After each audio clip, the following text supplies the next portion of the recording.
చూడండి, దేవుడు మనకి ఈరోజు ఏం వాక్యం చెప్తున్నాడు. మలాకి 4వ అధ్యాయం ఏలయనగా నియమింపబడిన ధర్మం వస్తున్నది, కొలిమి కాలినట్టు అది కాలును. గర్విష్ఠులందరూ దుర్మార్గులందరూ కొయ్యకాలు వలె ఉందరు, వారిలో ఒకనికి వేరైనను చిగురైనను లేకుండా రాబో దినములు అందరినీ కాల్చివేయనని సైన్యములకు అధిపతి యెహోవా సెలవిచ్చును. అయితే నా నామమందు భయభక్తులు గలవారు మీకు నీతిశ్వరుడు దించును, అతని రెక్కలు ఆరోగ్యం కలుగజేయును. కనుక మీరు బయలుదేరి కొవ్విన దూడల్లో గంతులు వేయినట్లు గంతులు వేయుదురు. ఎవరంటే దేవునిందు భయభక్తులు గలవారు. దేవునిందు భయభక్తులు గలవారికి, బజార్లను తిరిగేవాళ్ళకి కాదు. మరి దేవునిందు భయభక్తులు గల ఎవరైతే దేవుడిని ఆరాధిస్తారో వాళ్ళకి ఈ వాక్యం రాయబడింది అనమాట. ఏమన్నాడు? దేవునిందు భయభక్తులు గల వారికి ఎప్పుడు కూడా దేవుడిని ఆరాధించే వాళ్ళకి దేవుడు ఏం రాసి నీతిశ్వరుడు తెస్తారంట. అంతేగాని దేవునిందు భయభక్తులు గల వారిని హింసించడానికి దేవుడు ఎప్పుడు కూడా ఆయన ఏమంటుండే, దేవునిందు భయభక్తులు కలిగిన వారిని నేను ఎప్పుడు దుఃఖపరచలేదు అంటాడు దేవుడు. ఈ దుఃఖపరిచేది ఎవరంట? మనల్ని భయభ్రాంతులు గురి చేసి, వాళ్ళ మాయలో వాళ్ళ చేతపడతారు, మనల్ని భయభ్రాంతులు గురి చేసి మనకేదో హాని చేయాలని చూస్తున్నారు. అటువంటి వాళ్ళకి దేవుడు ఏమన్నా నీతిశ్వరుడు తెస్తారంట. భయభక్తులు గలవారికి మొన్న రాసిన వాక్యానికి ఈ వాక్యానికి మ్యాచ్ అయింది కదా. భయభక్తులు గలవారికి ఏం చేస్తాడంట? దేవుడు నీతిశ్వరుడు తెస్తాడంట. అతని రెక్కలు ఏం చేస్తాయంట? ఆరోగ్యం కలగజేస్తాయంట. అతని రెక్కలు ఆరోగ్యం కలగజేయను. కనుక మీరు బయలుదేరి కొవ్విన తోటలు గంతులు వేయినట్లు గంతులు వేయుదురు. నేను నియమింపబో దినమును దుర్మార్గులు మీ పాదముల కింద దూరి వేలని ఉందురు, మీరు వారిని అణగదొక్కుతున్న సైన్యములకు అధిపతి యెహోవా సెలవిచ్చును. చూడండి ఎంత గొప్పగా రాసినాడు దేవుడు మలాకి గ్రంథంలో. ఫస్ట్ ఏమన్నాడు దేవుడు? నియమింపబడిన దురం వస్తుందంట. దుర్మార్గులందరినీ తగలబెడతారంట నిప్పులో. కొలిమి కాలినట్టు కాలుతుంది దేవుని అగ్ని. ప్రకటన గ్రంథం లాస్ట్లో ఏముంది? అగ్ని ఆరదు, పురుగులు చావదు. అక్కడ ఏడుపును పండుగరు. ఎవరి కోసం? దుర్మార్గులు, దౌర్జన్యం చేసే వాళ్ళ కోసం, అబద్ధాలు, అన్యాయం, మోసం, వీళ్ళందరి కోసం రాయబడింది. మళ్ళీ ఏమన్నాడు దేవుడు? కొలిమి కాలినట్టు కాలుతున్నాడు దేవుడు. చిగురు కూడా ఉండదంట వాళ్ళకి, కనీసం వేరు కానీ నీతి చిగురు కానీ ఉండదంట వాళ్ళకి. మరి దేవుని భయభక్తులు కలిగిన వారి కోసం ఏం రాసిండు దేవుడు? ఆ దుర్మార్గుల కోసం దేవుని భయభక్తులు కలిగిన వారికి నీతిశ్వరుడు తెస్తాడంట. ఎలాగ తెస్తాడు? నీతిశ్వరుడు ఉదయించి అతని రెక్కలంటే ఆరోగ్యం కలగజేస్తాయంట. నీతిశ్వరుడు ఉదయించినప్పుడు, ఆ నీతిశ్వరుడు ఉదయించినప్పుడు మనకు ఆరోగ్యం కలగజేస్తాడు. ఏమంటారు? అతని రెక్కలు మనకు ఆరోగ్యం కలగజేస్తాయంట. మళ్ళీ ఏమంటే కొవ్విన తోళ్ళ వల్ల గంతులు వేస్తారంట. ఎవరు పడితే వాళ్ళు కాదండి, దేవుని భయభక్తులు కలిగి వారు మాత్రమే కొవ్విన తోళ్ళు గంతులు వేస్తారంట. ఇప్పుడు మనం డోర్లు వేసుకొని ప్రార్థన చేస్తే ఎవరికైనా పడితే ఎవరికైనా అర్థమైద్దా? చర్చిలో చర్చి ఏం చేస్తాం? చర్చిలు ఓపెన్ చేసి డోర్లు తీసుకొని చర్చి పాటలు పెడతారు, ప్రార్థన పెడతారు, వాక్యం పెడితే అందరూ వస్తారు. డోర్లు వేసుకుంటే ఎవరికైనా పడితే భయపడుతున్నట్టే కదా. భయపడాల్సిన అవసరం లేదు. మనం డోర్లు తీసుకొని దేవుని నామని మనం ప్రకటించాలి, ధైర్యం కలిగిన వారు. ఏమన్నాడు చూడండి? హోరేబు కొండ మీద నేను నియమింపు దినమున దుర్మార్గులు మీ పాదముల కింద ధూళి వలె ఉంది. ఫస్ట్ ఏం రాసిన 1వ వచనంలో నేను నియమింపదని వస్తుంది, వాళ్ళందరూ తగలబెడతాను అంటాడు. మళ్ళీ 3వ వచనంలో ఏమంటాడు? నియమింపబడి దినము వస్తుంది, పాదముల కింద ఉంటాడు. దుర్మార్గులు ఎవరంట? నేను చెప్తున్నాను, ఈ సొంత మాటలు కాదు కదా, బైబిల్లో ఉన్నవన్నీ.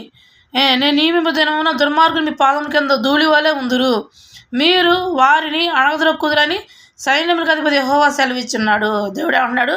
వారందరినీ మన పాదాల కింద అణగదొక్కడానికి దేవుడు మనకు అవకాశం ఇస్తాడంట. అనుకుంటారు మేము ఎన్ని దుర్మార్గాలు చేసినా వాళ్ళకి ఏం కావట్లేదు అనుకుంటారు. కానీ దేవుడు ఏమన్నాడు? దుర్మార్గులకి, దౌర్జన్యం చేసేవారికి బుద్ధి చెప్తా ఉన్నాడు దేవుడు. కొలిమి వల్లే కాలుతుందంట అగ్ని, వారిని తగలబెట్టడానికి కొలిమి వల్లే నిప్పులు కాలుతున్నాయి అంట. మరి నీతిమంతులకి ఏమన్నాడు దేవుడు? నీతి కలిగిన వారికి నీతిశ్వరుడు తీస్తాడు, అతని రెక్కల ఆరోగ్యం కలగజేస్తే వాళ్ళకి ఏ హాని జరగదు అనమాట. దేవుడు అన్ని విషయాలు తోడుగా ఉంటాడు. మరి ఏమన్నాడు చూడండి? మన పాదాల కింద ధూళి వల్ల చూస్తున్నాడు దుర్మార్గుల్ని, దుష్టుల్ని, మరి నీచమైన కార్యాలు చేసేవాళ్ళని, అబద్ధాన్ని ప్రేమించే వాళ్ళని ఏమన్నాడు దేవుడు? మన పాదాల కింద ధూళి వల్ల ఉంచుతున్నాడు దేవుడు. ధూళి వల్ల ఉంచుతూ మీరు వారిని అణగదొక్కాలి కదా దుష్టులు. మనం అణగదొక్కు సైన్యం కదిపోతే దేవుడు సెలవిచ్చిన. హోరేబు కొండ మీద ఇశ్రాయేలీయులు అందరి కొరకే నేను నా సేవకుడైన మోషేకు ఆజ్ఞ ధర్మశాస్త్రం దాని కట్టడలను విధులను జ్ఞాపకం చేసుకోండి. యెహోవా నియమించిన భయంకరమైన ఆ మహాదినము రాకమునుపు నేను ప్రవక్త ఏలియాని మీ వద్దకు పంపుదును. నేను వచ్చి దేశం చెప్పించుకున్నట్లు అతడు తండ్రుల హృదయం పిల్లల తట్టును, పిల్లల హృదయం తండ్రుల తట్టును తిప్పును. చూడండి, మనకి ఈ వచనంలో ఏముందంటే 6వ వచనంలో ఇంగ్లీష్లో రాసిన సేమ్ ఫాదర్స్ అని రాసింది. ఇప్పుడు తెలుగు బైబిల్లో మనకి తెలుగు బైబిల్లో ఏముంది? తెలుగు బైబిల్ ఏం రాసింది? తండ్రుల హృదయం కుమారుల తట్టును, కుమారుల హృదయం తండ్రుల తట్టును తిప్పునని ఉంది. ఇంగ్లీష్ బైబిల్లో కూడా బైబిల్ అందుకే మనం అన్ని లాంగ్వేజ్ చదివినప్పుడు బైబిల్ మనకు పూర్తిగా అర్థమైంది. బైబిల్ మీద మనకు ఒక అవగాహన రావాలంటే అన్ని లాంగ్వేజ్ మనం చదివినప్పుడు మనకు ధైర్యం ఇంకా ఎక్కువ వస్తుంది అనమాట. దేవుని భయభక్తులు ఇంకా పెరుగుతాయి. అది తెలుగులోనేమో తండ్రుల హృదయం కుమారుల తట్టు, కుమారుల హృదయం తండ్రుల తట్టు తిరుగునని ఉంది. మళ్ళా హిందీ బైబిల్, ఇంగ్లీష్ బైబిల్ ఏముంది, ఫాదర్స్ మరి కుమారుల గురించి రాయబడింది, తండ్రులు కుమారులని రాయబడింది. మళ్ళీ మనం హిందీ బైబిల్ చూస్తే ఏం రాయింది, హిందీ బైబిల్ చూస్తే తల్లిదండ్రులు అని రాయబడింది, తల్లిదండ్రులు మాతాపిత అని రాయబడింది, మాతాపిత. మరి చూడండి, మరి అంటే ఒక్కొక్క బైబిల్లో ఒక్కొక్క విధంగా రాయబడింది. అంటే దేవుడు తల్లిదండ్రుల హృదయాన్ని కుమారుల తట్టును, కుమారుల హృదయాన్ని తల్లిదండ్రుల తట్టును తిప్పునంట. అంటే కుమారులు ఒకవేళ వ్యతిరేకంగా ఉన్నా కానీ వాళ్ళ హృదయం ఏమైందంటే దేవుడు మార్చేస్తాడు, తల్లిదండ్రులకి విధేయులు ఉన్నట్లుగా మార్చేస్తాడు. తల్లిదండ్రులు ఎందుకు భయభక్తులు కలిగిన వారుగా, దేవుని ఎందుకు భయభక్తులు కలిగిన వారుగా, ఈ లోకంలో అన్ని విషయాలు వద్దలు కలిగిన వారుగా తయారు చేస్తారన్నమాట. దీని వాగ్దానం అర్థం ఏంటి, తండ్రుల హృదయం కుమారుల తట్టు, కుమారులతో హృదయం తండ్రి తట్టు, తల్లిదండ్రులతో తిప్పేవాడు దేవుడు. ఏం చేస్తాడు, వాళ్ళ హృదయాలని పిల్లలు ఒకవేళ మాట వెనుకొని వ్యతిరేకంగా ఉన్నా కానీ వారి హృదయాలను ఏమన్నాడు, వారి వైపు తిప్పుతున్నాడు, తల్లిదండ్రుల వైపు. తల్లిదండ్రుల వైపు తిరిగారు అని అంటే దేవుని భయభక్తులు వచ్చేస్తాయి. దేవుని భయభక్తులు వచ్చినప్పుడు ఆశీర్వాదాలు, మరి దేవుని యొక్క నీతి, న్యాయము, ధర్మశాస్త్రం, భయభక్తులు అన్నీ వస్తాయి అన్నమాట మనకి. అన్నారా, ఇది ఈ వాక్య సారాంశం.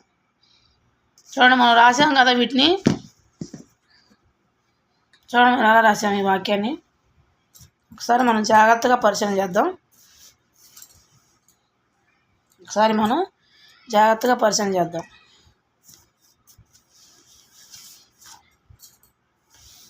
మీ దగ్గర ఏమంటున్నారు దేవుడు, చూడండి, తండ్రుల హృదయం కుమారు తట్టు, కుమారుల హృదయం తల్లిదండ్రుల హృదయాన్ని కుమారు తట్లు, కుమారు తట్టు. దేవుడు ఎప్పుడు అన్యాయస్తుడు కదా, న్యాయమే మాట్లాడుతుంది దేవుడు మనకి. మనం బైబిల్లో ఎప్పుడు కూడా రాస్తూనే ఉంటాం కదా.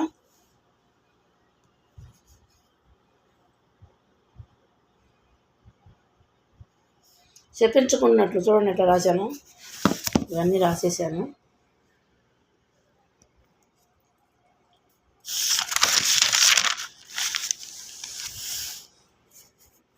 ఇంగ్లీషు తెలుగు అయిపోయింది, ఇంగ్లీష్ రాశాను, తర్వాత హిందీ రాశాను. ఖాళీగా ఉన్న టైం మనం ఏం చేస్తున్నాం, దేవుడిని మనం ఆరాధించాలి. ఖాళీగా ఉన్న టైం ఏం చేస్తున్నాం, మనం దేవుడిని ఆరాధిస్తున్నాం, అంతే.